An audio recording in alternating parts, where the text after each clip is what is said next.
ठंड में 5 अनाथ बहनों का बोरी घर। मामा, आप हमें छोड़कर क्यों चले गए? मुझे माते पास जाना है। पिताजी, माँ वापस आ जाओ। ओहो अबीरा बहन, शांत हो जा। अगर तू ऐसे रोती रहेगी तो माँ पिताजी को बहुत बुरा लगेगा कि हम तेरा ख्याल नहीं रख पाए। नहीं नहीं नहीं, छोड़ो मुझे, छोड़ो। अरे अबीरा बहन, मत रो। पल्लवी दीदी, अब हम कैसे रहेंगे माँ पिताजी के बिना? अरे बस बस, अरे तुम्हारे मम्मी पापा भगवान जी के पास चले गए। अगर तुम ऐसे ही रोती रहोगी तो उन्हें कितना बुरा लगेगा। आप ठीक कहती है काकी। भगवान, अब छोटी छोटी बच्चियों का क्या होगा? ये तो अनाथ हो गई हैं। कैसे ख्याल रखेंगी अपना? ऊपर से कड़कड़ाती ठंड, और खाना कैसे खाएंगी? देखो राजू भाई साहब, हम 1-2 बार खिला सकते हैं, इनका ठेका थोड़ी लेंगे। अंतिम संस्कार की विधि के बाद 5 बेटियां अपनी टूटी फूटी झोपड़ी में आ जाती हैं, जहां अपने माँ पिता की यादों को देखकर वो रोने लगती हैं। तुम सबको याद है ये जगह, चूल्हे वाली? माँ कैसे हमें खाने के लिए पुकारती थी। अरे मेरी प्यारी प्यारी बच्चियों, जल्दी आ जाओ, देखो मैंने खाना बना दिया है, गरम गरम आलू भुजिया और रोटी। अरे ये जवाब क्यों नहीं दे रही? अभी तो यही थी। अच्छा, छुप गई है मुझसे, अभी बुलाती हूँ। अबीरा, शीनू, मोनी, अंकिता, पल्लवी, ठीक है मत आओ। मत आओ तुम सब, अकेले ही खाना खा लेती हूँ, सारी भुजिया खत्म कर दूंगी। तभी 5 बेटियां बिस्तर के नीचे से उठकर बाहर आती हैं। नहीं नहीं नहीं नहीं नहीं नहीं, हम आगे ना, हम साथ में खाएंगे। हमारी आलू भुजिया खत्म मत करना। बदमाशों, मुझे पता था तुम 5 यहीं छुपी हुई हो। ये तो मेरे बुलाने का तरीका था। माँ छोड़ो ना, कान दर्द हो रहा है। अच्छा, छोड़ दिया, अब खाना खाओ। अरे भाई, हम भी खाएंगे अपनी बेटियों के साथ। फिर सुरेखा अपनी 5 बेटियों को हाथ से खाना खिलाती है। हाँ दीदी, मुझे याद है, लेकिन अब तो माँ पिताजी है ही नहीं, कैसे रहेंगे हम? चिंता मत करो, अब हम 5 अनाथ बहनों को ही एक दूसरे का सहारा बनना होगा। तुम साथ हो ना, चाहे कुछ भी हो जाए, हम हर परिस्थिति से निकल जाएंगे। हाँ दीदी। दीदी, ठंड लग रही है बहुत, और भूख भी लग रही है। हाँ दीदी, मुझे भी। मैं देखती हूँ घर में शायद कुछ रखा हुआ होगा। अंकिता खाने के बर्तन देखती है तो सारे खाली होते हैं, दाल चावल आटा कुछ नहीं था। पल्लवी दीदी, खाने के लिए तो हमारे पास कुछ भी नहीं है, सारे बर्तन डिब्बे खाली हैं। ओहो, अब क्या होगा? अरे बच्चों, परेशान मत हो, ये लो, मैं तुम्हारे लिए खाना लाई हूँ, खा लो। एक बात कान खोल कर सुन लो, रात को और खाना भिजवा दूंगी, लेकिन कल से मैं तुम्हें कोई खाना नहीं दूंगी। अपना इंतजाम खुद कर लेना। जी काकी। फिर बच्चे जैसे तैसे करके अंजनी का दिया हुआ खाना खा लेते हैं, और रात को भी अंजनी खाना दे जाती है। फिर 5 बेटियां अपने माँ बाप को याद करते करते रोते हुए ही सो जाती हैं। अगले दिन उन्हें बहुत भूख लगती है।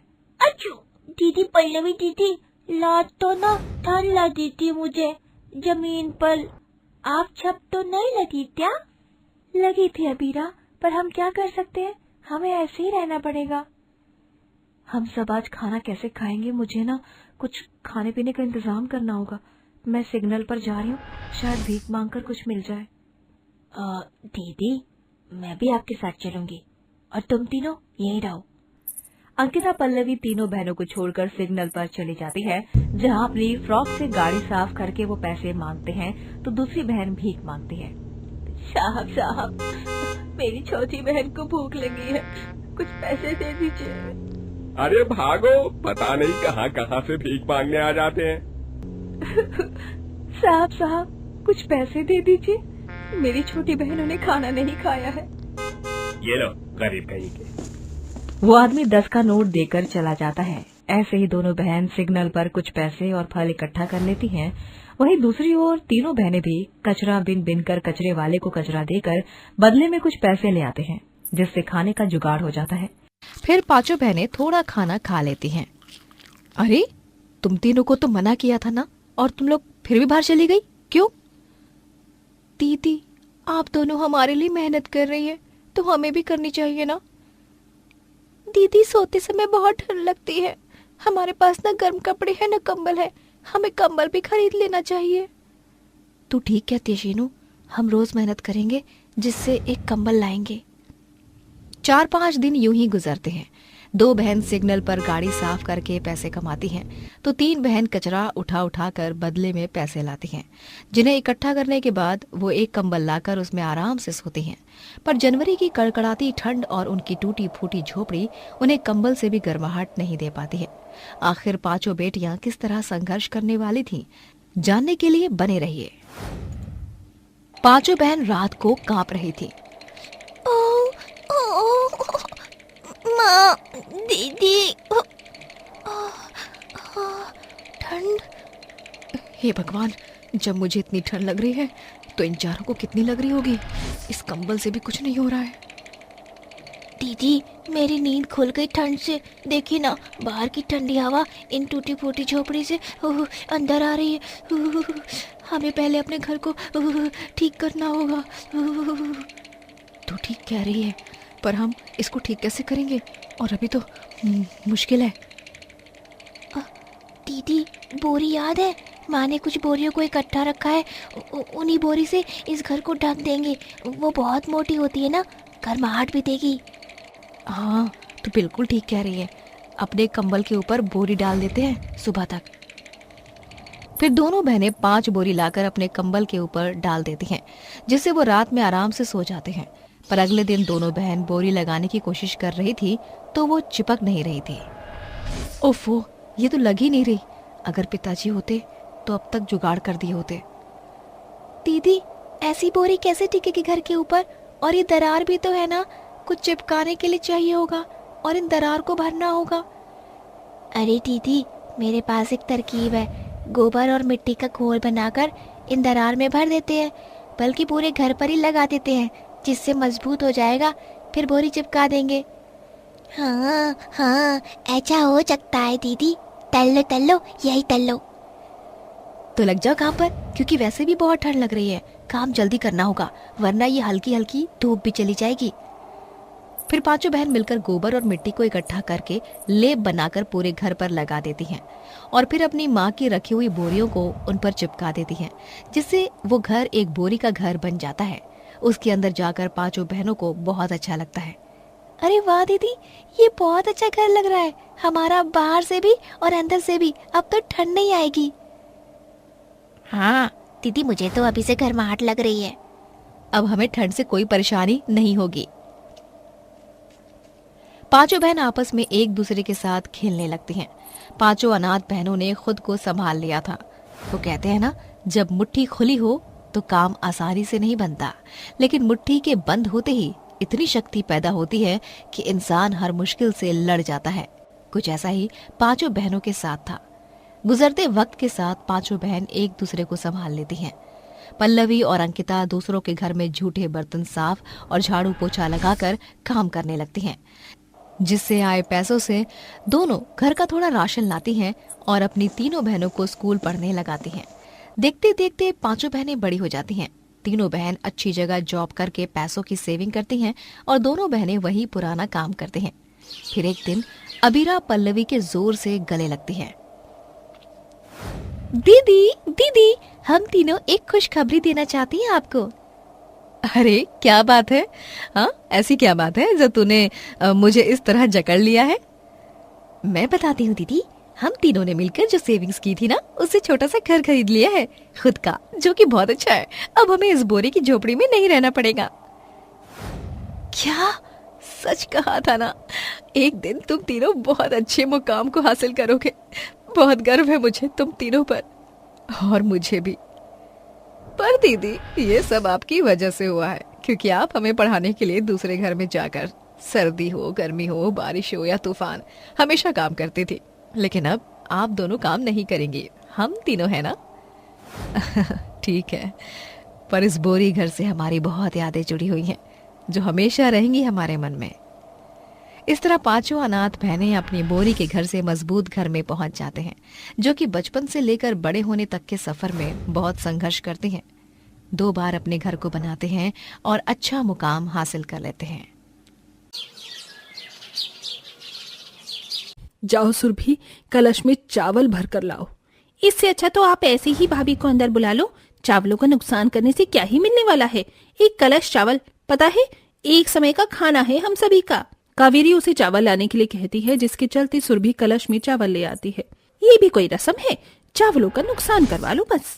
सुरभि उन सभी चावल को दोबारा से कलश में भरकर चावलों के डिब्बे में पलट आती है। ये देख नंदनी को बहुत अजीब लगता है। नंदिता, तुम परेशान मत हो, तुम्हारी नंद बहुत ज्यादा कंजूस है, लेकिन दिल की बहुत साफ है। चलो मैं तुम्हें तुम्हारा कमरा दिखा देता हूँ।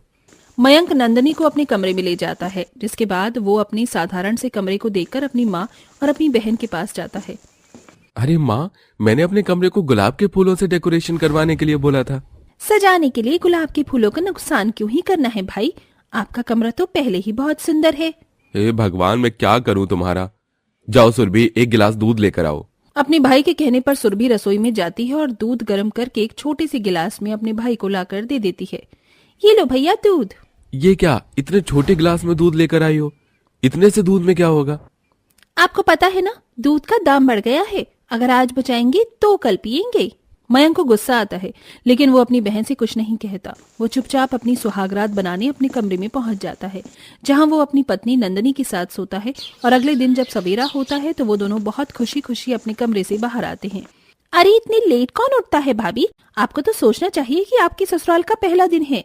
दरअसल रात इतनी लंबी थी कि पता ही नहीं चला।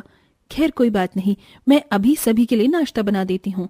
नंदनी अपने हिसाब से सभी के लिए नाश्ता बना देती है। नाश्ता करते समय सुरभि और उसकी माँ कहती हैं, बाप रे बाप, देखो तो सही कितना सारा तेल और मसाले डाले हैं सब्जी में। अरे एक ही दिन में घर का राशन खत्म करने का सोच कर आई हो क्या भाभी? रोटियां इतनी मोटी मोटी क्यों बनाई है? रोटियां पतली होनी चाहिए। चलो मैं अपने ऑफिस के लिए निकलता हूँ। मयंक अपने ऑफिस के लिए निकल जाता है, जिसके बाद सुरभि अपनी भाभी से कहती है, भाभी अच्छी खासी घर में आई हो, इसका मतलब ये नहीं कि धुआंधार राशन उड़ाती ही जाओगी। थोड़ा बचाकर चलने की कोशिश करो ताकि राशन थोड़े और दिन तक चल सके। ये सुनकर बेचारी नंदनी को बहुत अजीब लगता है। कोई बात नहीं ननन जी, जैसा आप कहती हो मैं बिल्कुल वैसे ही करूंगी। नंदनी को अपनी ननंद की कंजूसी बिल्कुल पसंद नहीं आती, लेकिन नई बहू होने के चलते वो अपनी ननंद की सारी बातों को मानना शुरू कर देती है। ऐसे ही कुछ दिन बीत जाते हैं और एक दिन मयंक को 1 साल के लिए बिजनेस के चलते विदेश जाना पड़ता है। उसके जाते ही नंदनी एक दिन काम करते करते बेहोश होकर गिर जाती है, जिसे देखकर कावेरी घबरा जाती है और अपनी बेटी से कहती है, अरे बेटी ये क्या हो गया है बहू को? जल्दी से डॉक्टर को फोन कर। डॉक्टर को फोन करने की क्या जरूरत है? आपको नहीं पता? ये तो खुशखबरी का संकेत है। मैं अभी दाई माँ को बुलाती हूँ, सस्ते में निपट जाएंगे। दाई माँ आकर नंदनी का चेकअप करती है। अरे कावेरी खुश हो जा, तेरे घर में एक नन्ना मुन्ना बालक आने वाला है। अब अपनी बहू की अच्छे से देख रेख शुरू कर दो ताकि बच्चा स्वस्थ पैदा हो। अरे हाँ हाँ, वो सब तो हम देख लेंगे, आप उसकी चिंता मत कीजिए। ये सुनने के बाद दाई माँ वहां से चली जाती हैं, जिसके बाद कावेरी बहुत खुश होती है। आज ही बाजार से खाने पीने का सामान लेकर आती हूँ बहू के लिए। पागल हो गई हो क्या माँ? वैसे ही घर में पैसे कम है, अभी कुछ खर्च करने की जरूरत नहीं है। भाभी का स्वास्थ्य अभी बिल्कुल ठीक है। बाकी मैं भैया को फोन करके बता दूंगी तो वो पैसे भिजवा देंगे। सुरभि ऐसा कहकर अपने भाई को फोन करके अपनी भाभी की प्रेगनेंसी के बारे में बताती है, जिसके चलते मयंक बहुत खुश होता है। ये तो बहुत अच्छी खुशखबरी है। देखो अपनी भाभी का अच्छे से ख्याल रखना, उसके खान पान में कोई भी लापरवाही नहीं होनी चाहिए। मैं तुम्हें पैसे दे देता हूँ, खाने का सामान ले आना।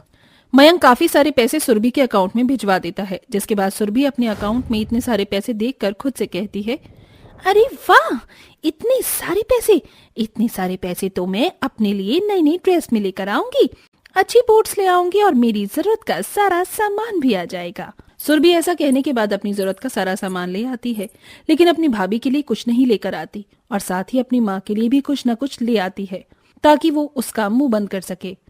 अरे बेटी, तेरे पास इतने पैसे कहाँ से आए? ये बनारसी साड़ी तो बहुत महंगी होगी। अरे माँ, आप आम खाओ, गुठलियां मत गिनो। सुरभि इस प्रकार अपने भाई से हर दूसरे तीसरे महीने पैसे मंगवा लेती है और सारे पैसे अपने ऊपर ही खर्च कर देती है। इसी के चलते वो अपनी भाभी को खाने पीने का कुछ नहीं ला कर देती। एक दिन नंदनी अपनी ननद से परेशान होकर अपनी माँ को कॉल करके उन्हें अपनी परेशानियों के बारे में बताती है। क्या बताऊं माँ, मेरी ननद तो मेरे पति के भिजवाए हुए सारे पैसे खुद पर उड़ा देती है और इतनी कंजूस है कि मुझ पर 1 रुपया तक खर्च नहीं करती। ये कैसे खानदान में तुमने मेरी शादी कर दी? अगर ऐसी बात है तो कोई बात नहीं बेटी, मैं तेरे खाने पीने का सामान भिजवा देती हूँ। मालिनी अपनी बेटी नंदनी के लिए खाने पीने का सामान भिजवाती है, लेकिन सुरभि फिर से अपनी कंजूसी दिखाकर अपनी भाभी को हल्का फुल्का खाने को देती है और बाकी सारा खुद अपनी माँ के साथ मिलकर खा लेती है। इस प्रकार वो नंदनी का जरा भी ध्यान नहीं रखती। देखते ही देखते वो दिन भी आ जाता है जिस दिन नंदनी को लेबर पेन होता है। आई, ओ माँ जी मुझे पेट में बहुत दर्द हो रहा है। रुक जा बहू, एम्बुलेंस आती ही होगी। एम्बुलेंस क्यों माँ? बेकार में पैसे खर्च कर रही हो। दाई माँ को बुला देती हूँ, वो यहीं पर डिलीवरी कर देंगी। सुरभि उस दिन भी कंजूसी करने की सोचती है, लेकिन तभी एम्बुलेंस आ जाती है, जिसके चलते कावेरी नंदनी को अस्पताल ले जाती है। नंदनी की हालत देखकर डॉक्टर उसे ओपीडी में लेकर जाते हैं। कुछ देर बाद डॉक्टर ओपीडी से बाहर आते हैं और सभी से कहते हैं, बच्चा इस दुनिया में आ तो गया है, लेकिन लापरवाही की वजह से आपकी बहू का बच्चा बहुत ही वीक है और आपकी बहू की हालत भी खराब है। पता नहीं वो बच्चा इस दुनिया में जी भी पाएगा या नहीं। हमने उसे मशीन में रख दिया है, बाकी अब ऊपर वाले के हाथ में है। डॉक्टर ऐसा कहकर वहां से चला जाता है, जिसके बाद दोनों माँ बेटी नंदनी के पास जाते हैं, जहां नंदनी गुस्से से उन दोनों से कहती है, देखा ननन जी, आपकी कंजूसी की वजह से एक बच्चे की जान परा बनी है। अपने सारे पैसे अपने खर्चों में और अपने शौक में उड़ा दिए। मेरी प्रेगनेंसी के चलते आपने इतनी कंजूसी की कि एक बार इस बच्चे के बारे में भी नहीं सोचा।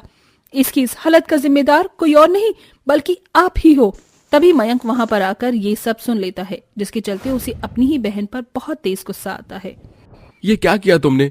कंजूसी के चलते तुमने अपने ही भाई के बच्चे के बारे में एक बार भी नहीं सोचा? सबकी बातें सुनने के बाद सुरभि को अपनी गलती का एहसास होता है और वो सभी से माफी मांगती है। मुझसे बहुत बड़ी भूल हो गई, मुझे ऐसा नहीं करना चाहिए था। मैं आप दोनों से माफी मांगती हूँ, मुझे माफ कर दीजिए। आइंदा मैं कंजूसी बिल्कुल नहीं करूंगी। सुरभि के माफी मांगने के बाद उसकी भाभी उसे माफ कर देती है, लेकिन उसके बाद सुरभि इलाज में कोई कमी नहीं छोड़ती। वो बच्चे का बहुत अच्छे से इलाज करवाती है, जिसके चलते 1 महीने के अंदर बच्चा बहुत स्वस्थ हो जाता है।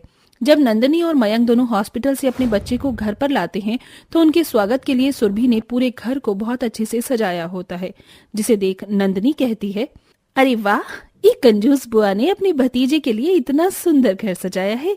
देख रहे हो मुन्ना, तुम्हारे आते ही तुम्हारी बुआ कितनी बदल गई। नंदनी की बात सुनकर सभी लोग हंसने लगते हैं। उस दिन के बाद से सुरभि कंजूसी करना हमेशा हमेशा के लिए छोड़ देती है और अपने परिवार के साथ खुशी खुशी रहने लगती है।